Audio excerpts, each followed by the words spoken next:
The African is the greatest businessman in the world. Let me tell you why. An African will sell you his mama. He'll sell you his nephew, his niece. He'll sell you his continent, all his land, his cattle. He'll sell you chiefdom. He'll sell you nana.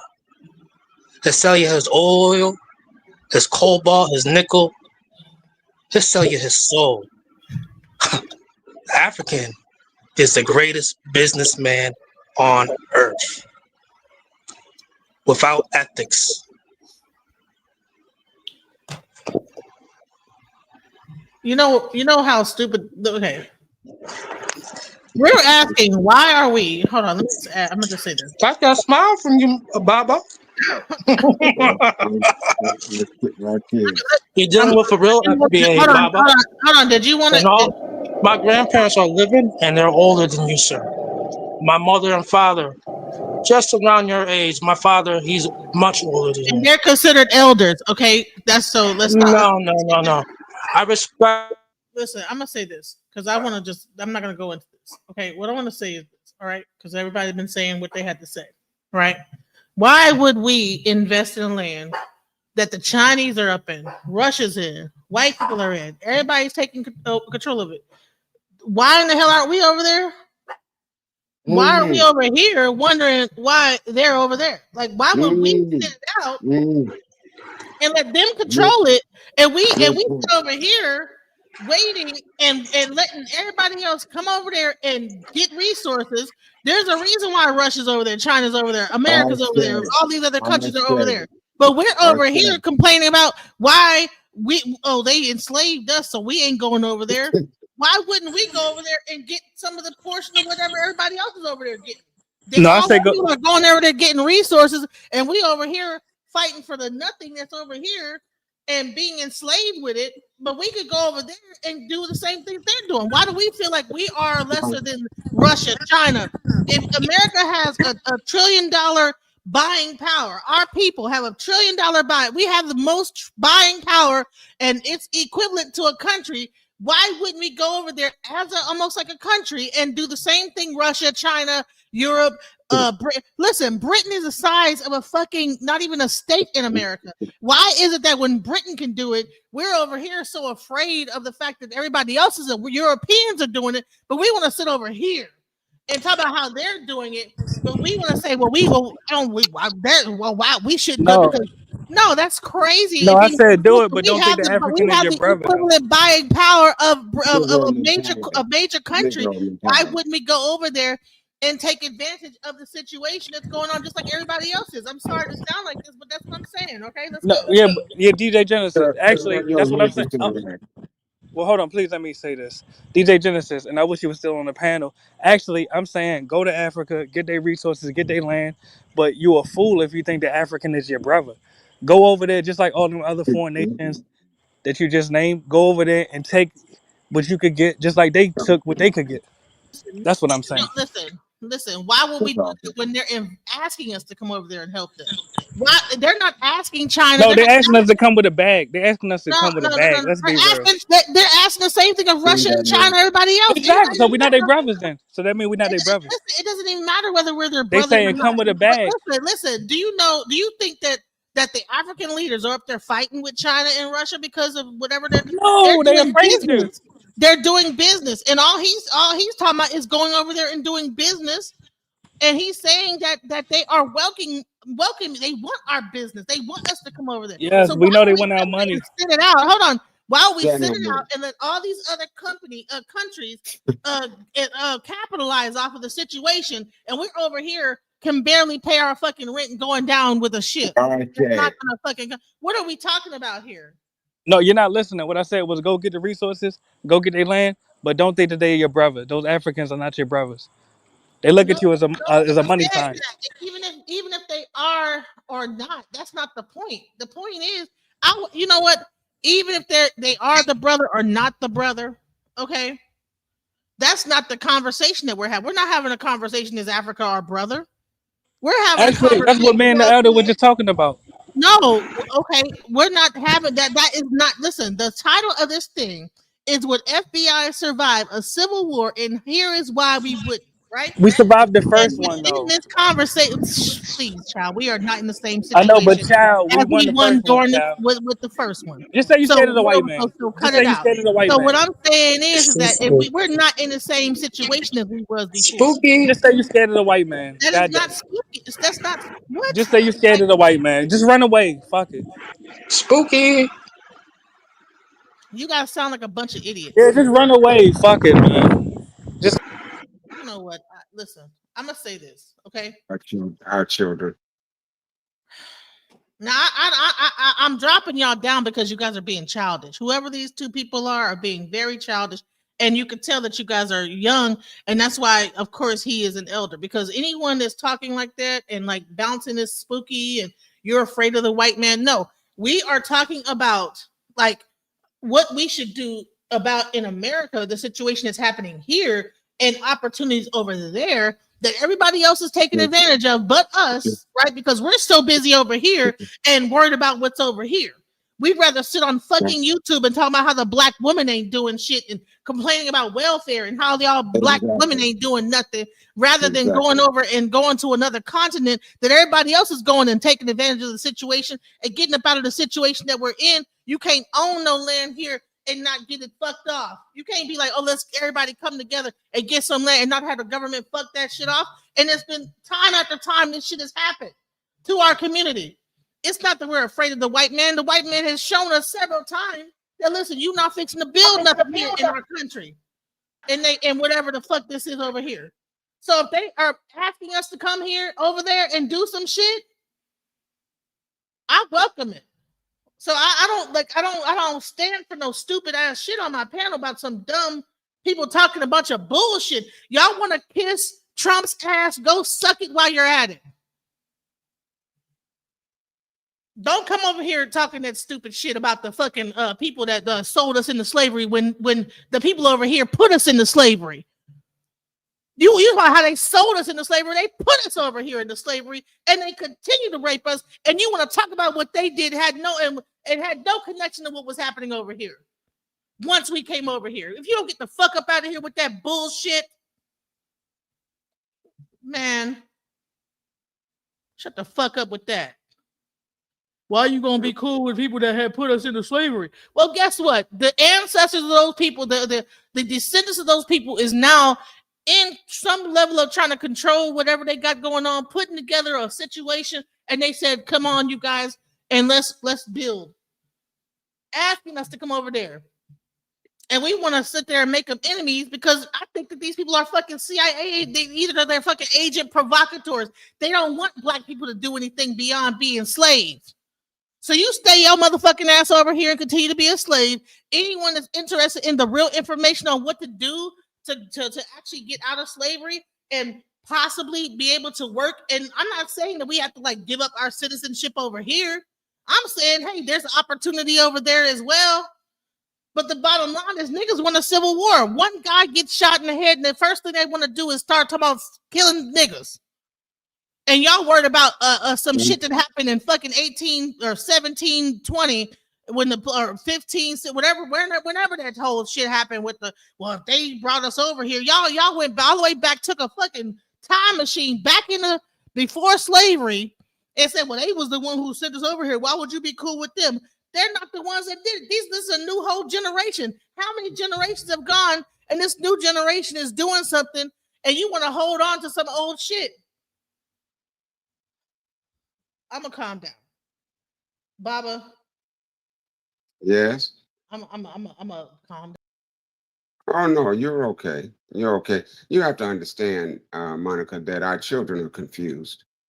And they, I'm not mad at them. I understand what they're saying, but it doesn't have any bearing right now on the condition. And they have a right, to feel what I won't say a right because they don't really know anything about what they're feeling except what they've been given in rhetoric. But the way that they think is the way that they've been taught. Dr. Asa Hilliard said that until we can change the schooling of our children, we cannot change the condition of the illness. And this is just what we're generating out of the system. This is a fallacy that we have. I don't blame them as much as I do my generation. They should not be thinking the way that they're thinking if they have been taught differently. But they haven't been taught differently. So this is how they're thinking. You know, they don't have any. You know what? That They crack don't have any era concept. got on that heroin and was They not don't have showing niggas the concept. ring, They man. don't have concept of indigeneity of people universally. They have no concept of that, or exactly what is going on. They're not read enough to understand exactly what's going on in the world at this time. So they don't really understand what Abraham Touré is doing in the Sahel. I doubt if they understand what the Sahel is. And so if they don't understand what's going on internationally, Abraham Touré, as a matter of fact, just several days ago, China was talking about coming in and taking control of some of the some of the factories that he's building now. And of course, there are many. I forget the sister's name now that has the African Diaspora Development Institute now that is encouraging all of the Black minds to come home and to help build in Burkina Faso.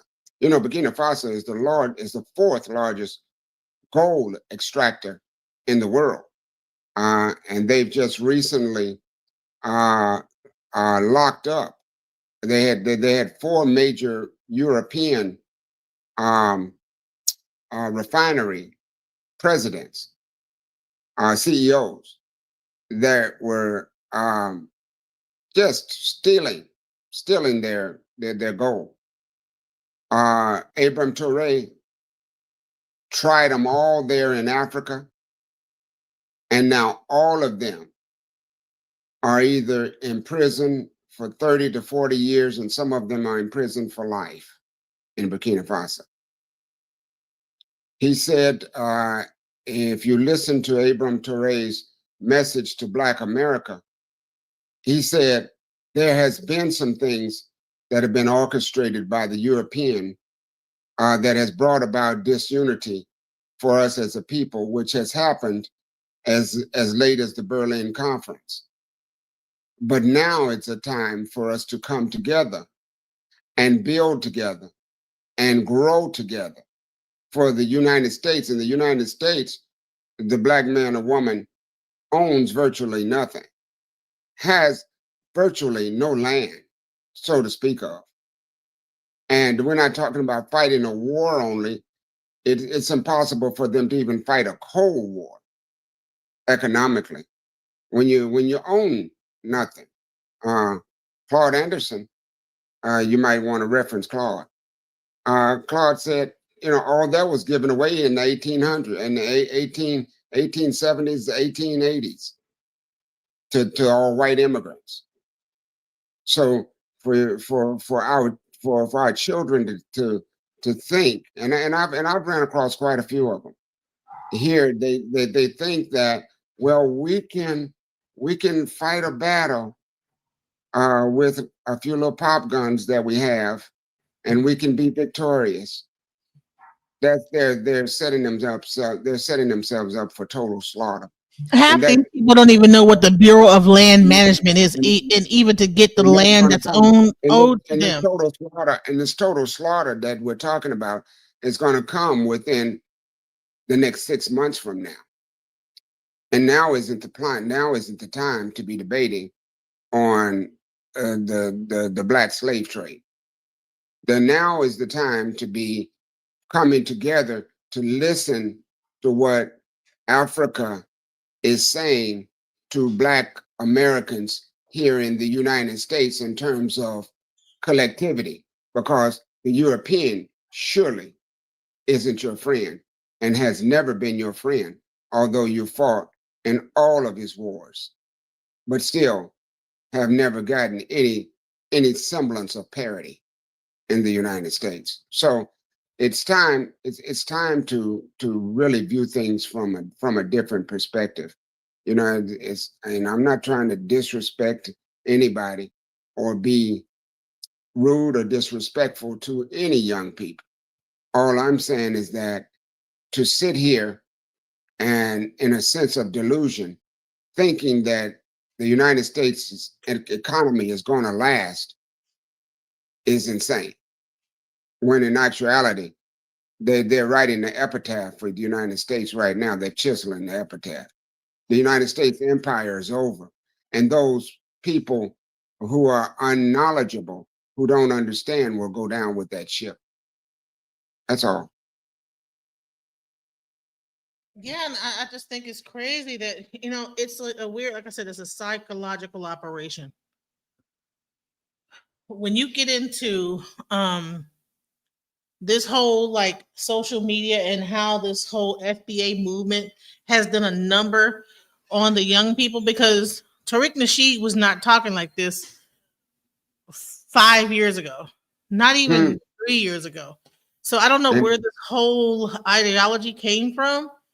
And so people have like grasped onto this, and it has become an entire like a cult, to where people just, they can't see anything past this continuous like barrage of like, okay, well, no, you're a tether.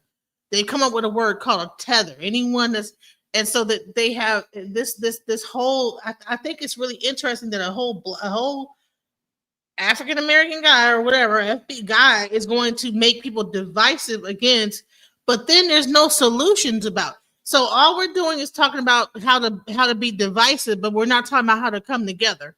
So everybody's like, so he's dividing people and dividing them in a certain of a way that it makes, it's like our own people are dividing us amongst against each other. He's Right, dividing the Caribbean man but against the African American. And then when you make everybody hate us, then what are we left? We're left on an island by ourselves over here. The white people don't like us. The Caribbean man don't like us. The Africans don't want us. Whatever. So what are we going to do? We're going to fucking disintegrate is what's going to happen. We cannot fight all these goddamn people that he is trying to turn and us against. I don't care how supreme he tries to make us feel about how we're just this great and our buying power based on nothing. Oh, we have the more money. Money doesn't mean anything if you don't have nothing to back it up. At least the Africans got like resources. Okay, but listen to this. The money that he's talking about is non-existent. The United States is a debtor nation. And the debtor nation, the money that he's talking about may be the few dollars that they're making on a job, or maybe the few dollars that he's got saved in a savings account, or it may be some fiat money that he's got with credit cards. That's not money. That's not wealth. Wealth is diamond, gold, silver, platinum, mineral resources, for which Africa has said that they won't share with the United States any longer. So those who want to, I like the word, I'll use the word tether. Those people who want to tether to the white man or to the European as he continues to sink is going to do exactly that, because he's not going to embrace you. He's never embraced you. So you're not fit to fight a war on your own. So what is your proposal? That would be my big question for them. What would be your proposal in terms of a viable way that you're going to survive in the next year? Not 2, not 3, in the next year. You can't do it. With the housing market crashing, with everything crashing, food, the African American community is a jangling discord of people who are totally confused about the knowledge of self. And even if they had the arms and the technology and all of the wherewithal that it would take to fight a war, they wouldn't be able to coordinate and come together to do it. They're untrained. Whereas you got the United States government that's going to come out and annihilate them if they make any move contrary to what they think they need to be made. They were labeled a threat from birth. So the United States hasn't changed its impression of who you are, young black man and young black woman. You're still that big N word. You're still the same thing. So what is your resentment of Africa or any other ethnic group going to do to support you here in the United States? I mean, I can't see the ideology. I can't see the ideology of the way that they're thinking. I try to keep my mind open, but I can't see the ideology of how they, from a critical thinking standpoint, what are they talking about doing? Monica, maybe you can help me. What is their objective there? What are they trying to say? Maybe I'm old and don't miss it. And maybe I'm too old. So the whole objective of the whole FBA is like, the Caribbeans and the Africans and all these people come over here and they tether to us. We are the creators of everything that's cool in the world, right? We are the creators. We are the supreme African or black people, and we are a specific race that everyone admires and looks to. When it comes to dancing, music, and how we've created all these different things. We're the ones that even help them with their movements, and we're the ones that have like the say quoi, who knows what, we're the ones that have this, right? And then so when people come over here, they try to tether to us and tether what we've done and latch on to our legacy of what we've done and try to become one with us, and then they turn against us. So this is the whole thing. So it's like almost like a resentment type of a thing where it's like, well, you guys come over here and you say that you utilize the things that we've created and made it good for you to come to America and be successful and this, that, the other, but at the same time you hate us. So that's the biggest thing, is that a lot of these like Caribbeans and Africans, they feel like that they hate us at the core, but at the same time they take the advantage of the benefits, these so-called benefits that America offers that has for us, and then they turn against us with this whole thing. So they feel in a certain way that why should we come together with you when you're doing that? Why would you're fleeing your country? The Africans, the Caribbeans, they're fleeing their country to come over here to benefit off of the things that we built, right? And they're getting the benefits when they come over here, whatever, and then they talk down to us as if we're nothing. And that makes a lot of sense, Monica, for 5, maybe 10 years ago. And now there's a new day. That you still have those people that are in America who are, for lack of a better word, delusional, who still think that way. I'm not disputing that there are some Africans from the motherland, because we are African. But they're from the motherland. They were native from the motherland. They come over here and they have some kind of an attitude because they don't understand. They don't understand what we've gone through. You got other races that come over and they look down because of the teaching of the Caucasian. So you have to understand that not only has the Caucasian done that to the cultures here in America, but look at the condition of India. There's no white folks in India, but yes, India has a class system: black, yellow, and high yellow.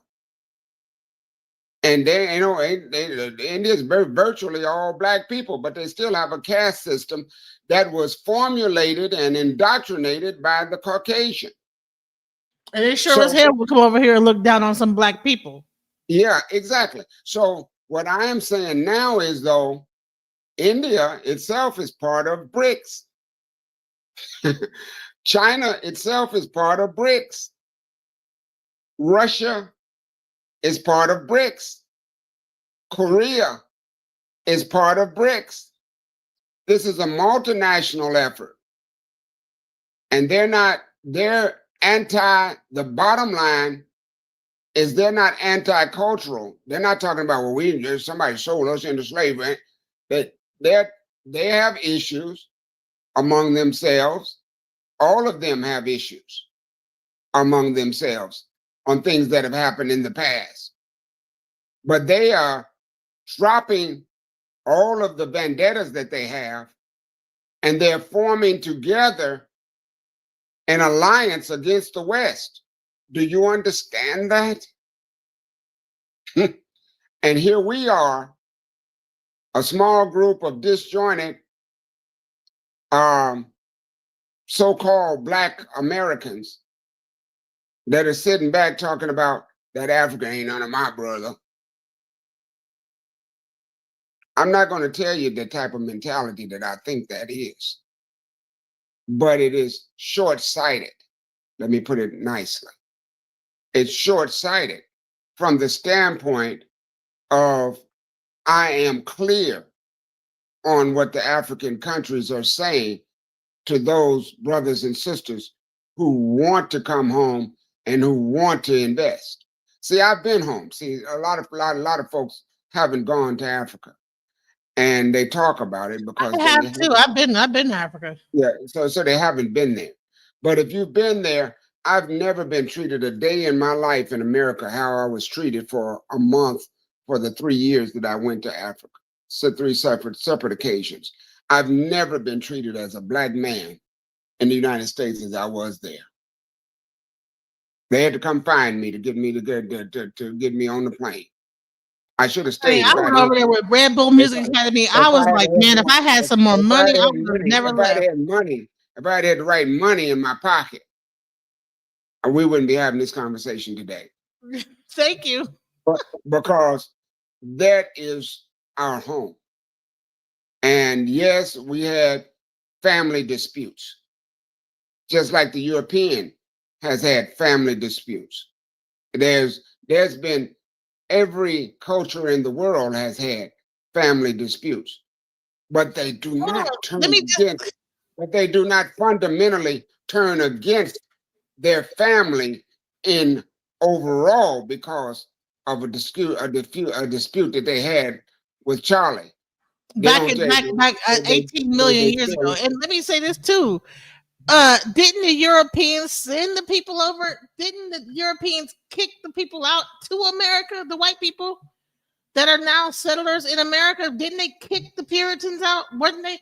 But you don't hear white people saying, exactly, well, they kicked you out of America. Yeah. Why are you with the British Empire? Good point. Very good point, Monica. You don't hear the European in the United States talk about the European in Europe. Y'all kicked us out, and y'all mistreated us as indentured servants, and we, and again, we fought a war against y'all, so we hate y'all. No, they don't. European, and for the most part, European and America try to stick together.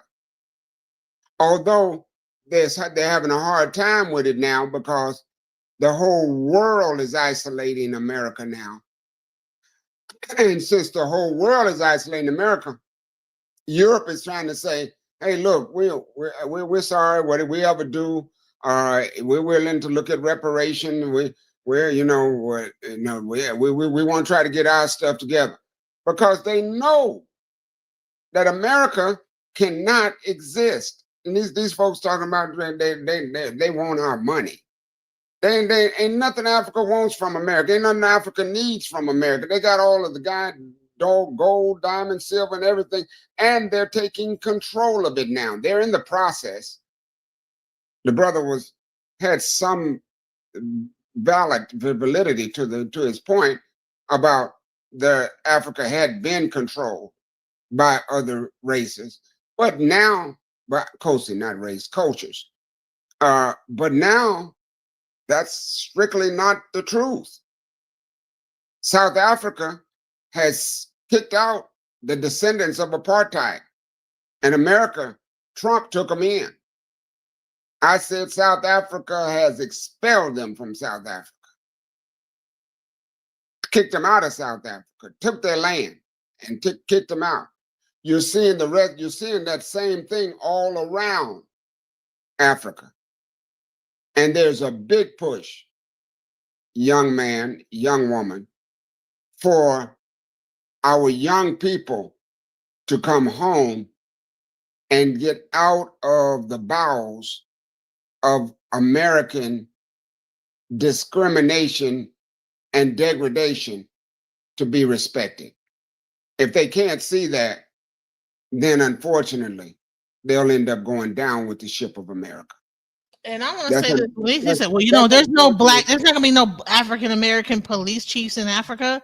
Well, honey, what power does an African-American police chief have when the fucking, even like the people that's in Congress, all Trump got to do is redistrict it and you lose your whole district. Congress people losing their district and all type of different stuff. Oh, okay. All right. So you're talking about like the people that's in the police force? Well, they don't get to like run carte blanche the whatever chief or whatever government position that they have. He's not just redistricting. He's taking them out of power totally. He's just coming in and taking over. He's not redistricting. It's not a redistrict. Trump, just yesterday, said to the Supreme Court that he wants to take over the United States judicial system. Did you know that? No. He said that to the Supreme Court. Google it. What? He wants to take charge of the United States Supreme Court system, which is not going to take very long before he has an oligarchy. He already has it, really. And this is why I can't see the validity of many of our young people wanting to cling. I've talked to them about leaving, wanting to cling and hold on to a dying country that they feel somehow they are foundational to. Yeah, it may. I don't disagree. Our ancestry dates back here longer than anybody else's ancestry, but that comes by way of a Kibulan. That doesn't come by way. That doesn't come by way of the United States or by way of any Asia or any other country. There's no place in the world that didn't take place, that didn't come through migration of from the Great Migration. So yeah, so he said Trump asked the Supreme Court to give him total control over the United States economy. And Trump was not Trump was a failing he was not like this business. Like, why would Trump, from a business perspective, want to take over the United States economy? Well, I can tell you. But he was a failing real estate. He was not like a great businessman in real estate. It doesn't matter though, Monica. You have to understand that they're wanting to run the United States as they run. It's already, they feel like the government's in the way. And they want to run the United States just like you run Xerox. So they don't want to wear a mask. Well, what they're virtually saying is that we want to take off the sheets. They've already been controlling the United States through politicians because they buy politicians, right? So they've already been controlling through politicians. But they're saying we don't want to do that anymore. We want direct oligarchy. So we don't have to pay off nobody to make this legislation or make that legislation or to pass this rule. We can just say, look, this is how it's going to be. It was like this and now it's like this. And whoever protests against that, these kids right now, I'm absolutely not mad with the young brother, that was talking about, how he thinks and feels about Africa. But I'm afraid for him. Because if they don't wake up, they're going to wake up in total turmoil, total hell. And it won't be something they can control. Because these white folks ain't going to have no mercy on these young black men and women. They'll be on the condition that they're going to end up in will be worse than slavery. They'll work them. If they try to retaliate, those that they don't kill, they're going to lock up. And those that they don't lock up, they're going to take them out and work them like dogs. And nobody probably is going to come inside of America. As long as America is isolated and stays away from the other countries, America is probably going to, the other countries are probably going to leave it alone. Yeah. So it's best to get the hell up out. And you know what? You know what's so crazy? I've seen people saying by 2030, get out of America. I've seen like stuff like that online, CIA people saying that. Get up out of here by a certain time. Well, you saw the Richard Wolff that you played a little bit of what he was saying. He said America's in deep doo-doo. But let me finish this. We didn't get to really get into it because they wanted to come up and say something. But let me play a little bit more of that, and then we're gonna wrap things up. It's like, play that. You want to hear that. This is one of America's leading economists talking about we got money. They want a bag. Ain't no money y'all gonna be able to take them. Don't have no. What money do we have? If you don't hurry up and take them some money, you ain't gonna have none here to take them. Shouts out. So let's go. Because if you do something like this, if you have a century of economic growth under an economic system like capitalism, it isn't so surprising that you think of the United States as exceptional. Because in that regard, it was.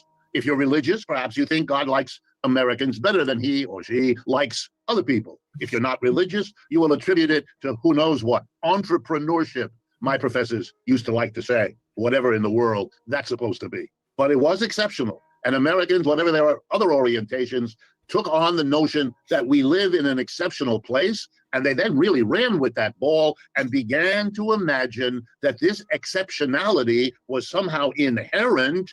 And so it would last forever. It was upward and onward, the American economy, and it would carry our culture around the world to become the world's culture. Our political system would be the model. Our military would push away those backward people who wanted to resist. It became, and I use this word carefully, crazy. And of course, when the signs began to emerge that this empire, the United States empire, after 100-year rise up, was beginning to show the signs of decline, of peaking, of breaking, it's not surprising that the leaders of such a system with such a history would be deep into denying what had happened, not seeing what was exploding around them. Over the last few days, Americans have been confronted yet again with the level of violence committed every day somewhere in this country by the police against the citizens.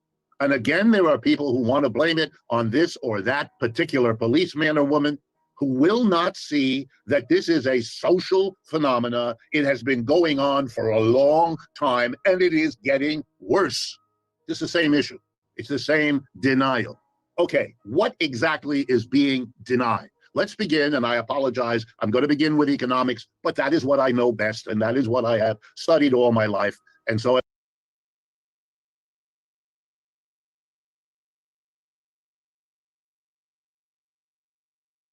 I'm sorry. So, what are your thoughts about what he said so far? What we're looking at right now is the social and economic venue or political climate that we're facing in America at this time. And what he's saying is that for so long America's been on top. And now that America is falling, you heard the young man. He was saying, well, the only thing Africa wants from us is a bag of money. He thinks he thinks he has some money. The brother that was talking, he really thinks that he has something to offer Africa when Abraham Traore is sitting on big $1 trillion, multi-trillion dollars of gold. And all he's asking him to do, all he's asking this young brother to do is to land in Burkina Faso and help. And then, hold on, didn't they also find like a big old diamond, super diamond in Uganda? And isn't Uganda also independent? What about? And they're not. The De Beers, the one who was the diamond people. They're turning over. Their ancestors are turning over in their graves now, because Africa's not releasing those diamonds to the De Beers. They're cleansed. They're starting to process. At first, they had Africans doing nothing but extracting, doing all the grunt work, taking it out, putting the diamonds on the truck and stuff. But now the Africans are refining everything. The United States saying, well, we won't buy it, or we're going to tariff it. The Africans said, well, the hell, we don't care if you don't buy it. China will buy it, or Asia will buy it, Russia will buy it. We don't need you. So how is the United States going to survive? Nobody wants to answer that question. They cannot. They've only survived through the pillage, rape, and robbery of Africa. That's the only, and debacle. Like they got, miseducation. Like it's appalling that our children think the way that they think in America right now. It's crazy. That is scary. That is scary, Monica. I'm talking about that brother is not the brother you're talking about. That brother that was talking, he's not one out of, it wouldn't be so bad if he was one out of a million. But he is the majority of the young people, the way they're thinking. I've talked to some of them. They believe, some of them that are in the culture even believe that the ancestors are going to help them fight. That they've taken the culture. They've taken the culture and said that the ancestors will not let them fall. Will you believe that? The Indians try to tell a native our brothers, the native black Indians, what the white man will do. Look at the Battle of Wounded Knee. They were chanting when that happened. You can't, we're talking about nuclear arms now. If you don't take a side, you're going to be very, very, very left behind. Monica, we need to get, and I don't think we should leave them. And this is one of the things, and again, I'm glad we're having this. This whole thing is God sent today, because we might not have another month here. If you look at the rest of that video that he's talking about September, early October. The stock market's going to crash. Yeah, he did. Yeah, he did. Yeah. So we're not talking about years from now. And when things really fall, like that little brother that was talking on the phone, brothers like that is going to go ballistic. They're going to be out in the street trying to shoot and kill whatever they can shoot and kill. Wow. If I'm going to be useful to you, I want to share at first what I know best.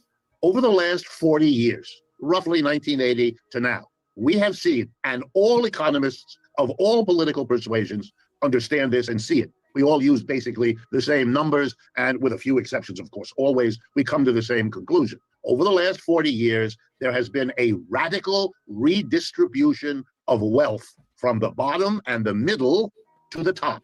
And the more top you get, the top 10% have done really well. The top 5%, even better. The top 1%, even better than that. And the top 1/10 of 1%, the best of all. And you know them because in our society, we adulate them. I'm talking about Bill Gates or Elon Musk or Warren Buffett or fill in the blank. You know them. Our culture makes sure you know them. They became much richer. The top 10% became richer all across those 40 years. This was partly because, very important that you understand this, it was partly because we changed the tax laws in this country. We relieved taxes from corporations and the rich, and we switched them onto the middle and bottom. It was done by Republicans. It was done by Democrats. It didn't matter who was in the White House or who was controlling the houses of the Congress. The Democrats did it a little less quickly. The Republicans were a bit more intense. Speed varied. Content did not. Even more important than the changes in taxes was the phenomena of the relationship between capital and labor. That is, corporations and business on the one hand, and the mass of people, employees, on the other. As I've told you, real wages went up for a century, 1870s, 1970.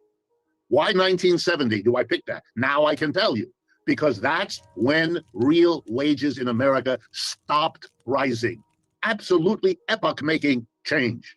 What is a real wage? It's the amount of money you get adjusted for the prices you pay. So for example, if your wages go up 10%, you might feel good, but if all the prices you have to pay went up by 10%, you're no better off with a 10% bigger money wage than you were without it because the prices have adjusted. We all know that in economics, so we don't use money wages, we use what's called real wages. Wages understood in terms of what it can afford you to buy. Goods, services, food, clothing, shelter, the American experience, besides sending their wives out to work, besides following a career as a worker in a factory, you could now go back to work and be a greeter at Walmart's. But beside that, you could borrow money. In the 1970s, the banks of the United States decided that the consumer, to whom they had never lent money before, they would now lend money to. In other words, the credit card, which until then had been American Express in the hands of rich people and businessmen, would now become socialized.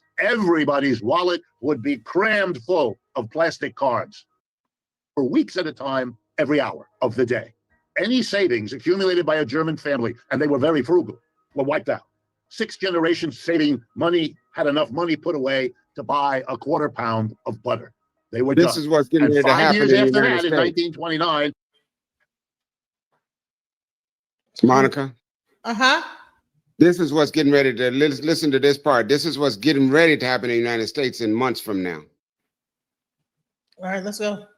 The Great Depression hit Germany. It was too much. You cannot hit a working class, even the German working class, which was the best educated, most productive, and most progressive working class anywhere in Europe. No contest.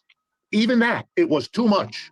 And in 1932, those German people, overwhelmed by what they had been put through, turned around and supported a little Austrian with a black mustache, Adolf Hitler, and you know the rest of the story.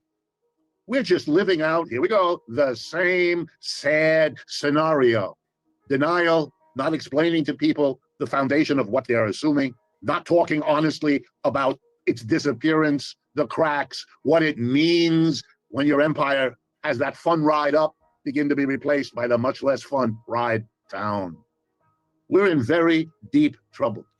For the last half century, we have benefited enormously by the fact that there's one international currency, money. It's the US dollar. It's as good as gold because it literally functions like gold. That's over. Ukraine simply speeds up the process. China, Russia, now Saudi Arabia, Iran, Venezuela, and many more countries are signing up for another international currency, and it shouldn't come as a big surprise whose currency that is. It's the currency of the People's Republic of China. China shows all the signs of a rising empire matching all the signs of a declining empire here. You may not like that information. You may be upset by it. That's your business. But to pretend it isn't there, let me give you just some numbers. I'm an economist. We do that. One of the things we do as economists is we look at the size of an economy to gauge relative economic power. And the number we use, it's crude like all numbers, but it gives you an idea. It's called GDP. It stands for Gross Domestic Product. It's a measure of the output of goods and services in one calendar year. So it helps us if we look at it and we measure it, and it's measured for every country on this planet. It gives us an idea of the relative size. Okay, let's now do a comparison of three countries, Russia, China, and the US, to get a sense of their economic wealth, their economic power, their economic footprint, if you like, in the world. To give you an idea of, and if you didn't know this, think about what that might mean. So I'll start with Russia. The GDP, most recent year of Russia, it's about $1.5 trillion. The GDP of the United States last year was $21 trillion.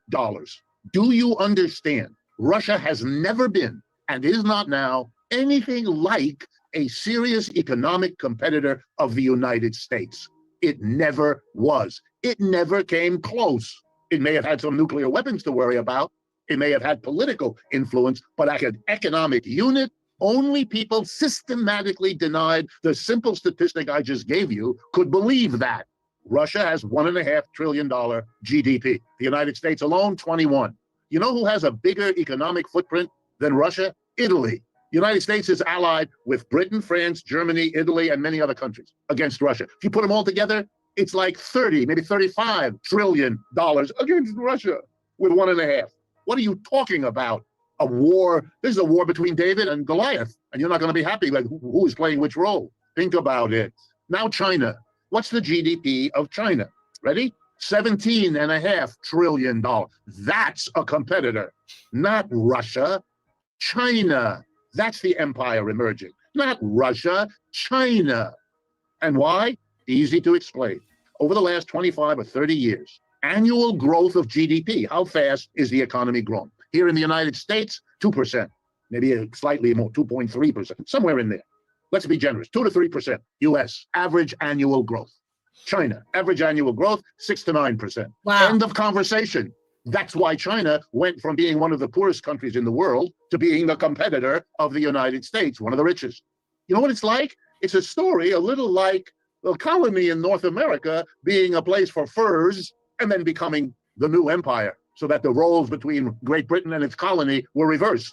Now Britain is our colony, as any honest appraisal of the relationship between these two countries would immediately. So it also makes sense why Africa would be willing to pair up with China and Russia and BRICS and everything like that, because the leaders in Africa can see the future of what's about to happen.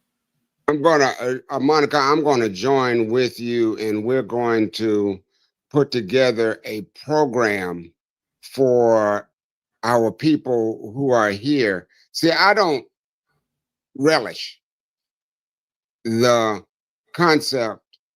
You know, Chief has already gotten her money together to go. Mm. She's got a passport. Yeah, I got mine for my kids. I'm going too. I already.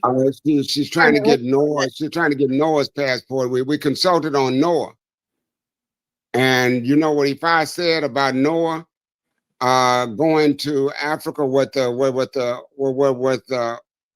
we asked about Noah going, Ifa said Irosun, which is an ancestral Odu, says it'll be perfectly balanced for him. His whole life will change. If you guys don't understand what the Odu is, that is like the, in Ifa, I'm a priest of Ifa, and Baba is a Babalawo. He is like the chief priest of Ifa. I'm a Olarisha, and he is a Babalawo. And so we do divination to find out, okay, what's the outcome of this? So when he talks about Irosun, that means that the outcome had a specific marker, and that's what that means. So just in case anybody's wondering what that means. So now what we're doing is, and this is why I was saying, Monica, we need to get together, once we finish this, or tomorrow sometime we'll talk. but we need to put together a solid structure for people who are willing to understand the value of letting go of the grip that they have with America and investing in Africa. Once those, not everybody is going to want to do that. You know, there's some of them are going to just, as I was saying, I use the term go down with the ship. Many of the African people with the mind, with the so-called African American, with the mindset they have, are going to go down with their slave masters or the sons and daughters of their slave masters. But there's going to be, I'm concerned about that select few that will be willing to move to Tanzania, that will move to Burkina Faso. We can start a village settlement there. Well, I have friends in Tanzania already, so this is already it works for me already. It was in the process of, you know, I was trying to figure out how to do stuff, but trust me, I was already there, like on my way, you know. So we can set up a village settlement and then structure it so that the people here can either take the existing money that they have, because the dollar is going to shrink. It's going to shrink like ice on a hot summer day. They can take the existing money that they have, and they can use that money to buy land and to buy building and to settle in either Tanzania or Burkina Faso. Tanzania right now is what we're looking at more so than Burkina Faso, because of the resources that Tanzania has to offer right now, although Burkina Faso is probably the fastest developing. Both of them are asking for, through this African Diaspora Development Institute, they're begging for our people to return. I'm sorry, your phone. You lost your. Someone's calling you on the phone. Oh, hold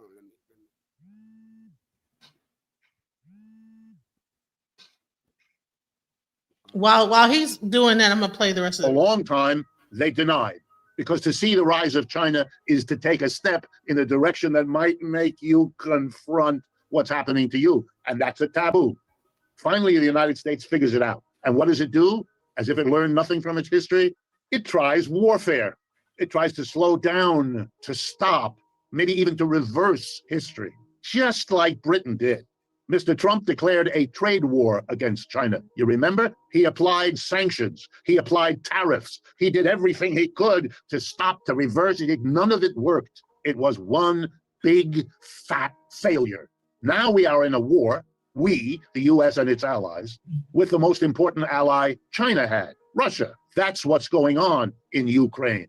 It has got nothing whatever to do with that sad country suffering this war. Talk about being in the wrong place at the wrong time. That's the truth of Ukraine. All the rest is propagandistic foolery on both sides. This is about weakening the ally of China, which Russia is. When the war started, Mr. Biden predicted the Russians couldn't last a few weeks. With this armada of countries and weapons and wealth and you name it, he referred to what they were doing as the mother of all sanctions, which it was, greatest sanction program ever applied. Russia wouldn't last. The ruble would be valueless within weeks. All of that, 100% wrong. The Russian economy bubbling along pretty well. Took a dip right after, came back most of the way. You know why? Because the sanctions mainly stopped buying oil and gas, which is Russia's lifeline. That's what Russia is, an exporter of oil and gas. I'm exaggerating, but it's the basic story. And Europe said we wouldn't buy it anymore, and that would have crippled Russia, except Russia found other buyers. It's not a complicated story. China bought more. India bought tons more. Saudi Arabia is reorganizing its economy. Pakistan is making important agreements with the Chinese and the Russians. The world isn't, guess what, controlled by the United States. It's over. It's all around you. The United Nations took Monica? Yeah. And now in light of this, then you've got, unfortunately, these, these few, I don't know if it's that these children aren't really looking at what is going on, if they're not reading, or if they're not studying. I don't know why their mind is set where it is, but why would it make a difference? And why would they be talking about Africans not being our brothers when the rest of the world is uniting?